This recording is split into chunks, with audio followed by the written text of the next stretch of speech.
بخاری اور مسلم کی روایت کے اندر آپ صلی اللہ علیہ وسلم نے ارشاد فرمایا،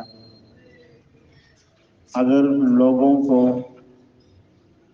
پہلی صف کے اجر و ثواب کا پتہ چل جائے تو لوگوں کو آپس میں قرآن اندازی کرنی پڑ جائے، اس کے بغیر کسی کو صف اول میں جگہ نہ مل سکے۔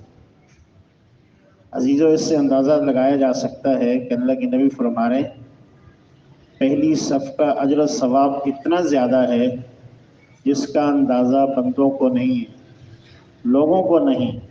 اگر ہو جائے تو جگہ ملنا مشکل ہو جائے۔ ہمارے ہاں تو صف اول میں آنا، اس ثواب کو حاصل کرنا بہت ہی آسان ہے، مگر ہمیں اہمیت نہیں ہے۔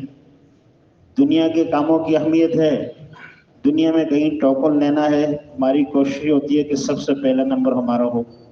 سحری میں اٹھ کے لوگ جاتے ہیں، نادر آفس کے سامنے لائن لگتی ہے، فجر سے پہلے لوگ جا کر اس وجہ سے جاتے ہیں کہ پہلا نمبر میرا ہو۔ اور نماز میں ہم دیکھیں ہم کیا چاہتے ہیں، ہمارا نمبر کہاں ہے اور ہم کس طرح چل رہے ہیں۔ اداروں میں، مختلف جگہوں میں جہاں ہمیں ٹوکن لینا ہوتا ہے، ڈاکٹر سے ٹائم لینا ہوتا ہے، ہماری کوشش ہوتی ہے بھاگتے ہوئے، دوڑتے ہوئے، جلدی دکھاتے ہم جا رہے ہوتے ہیں، ہمارا پہلا نمبر ہو، جلدی جائیں اور جلدی فارغ ہو جائے۔ مسجد میں بھی عزیزو یہ ہمارا جذبہ ہونا چاہیے کہ ہم پہلے جائیں گے، پہلے جگہ ملے گی۔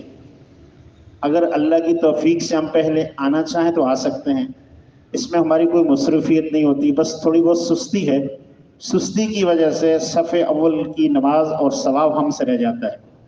جو بزرگ بھائی دوست نمازی ہیں وہ اگر تھوڑی سی ہمت کریں، نماز تو ویسے بھی پڑھنی ہے، اس کے لیے آدھے گھنٹے کی قربانی نہیں ہے، اس کے لیے 10 منٹ کی قربانی نہیں ہے، اس کے لیے 2 سے 3 منٹ کی قربانی ہے، اور اجر و ثواب بہت زیادہ ہے۔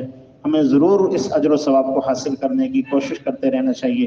اللہ جل جلالہ عمل کی توفیق نصیب فرمائے۔ اللہم انت السلام۔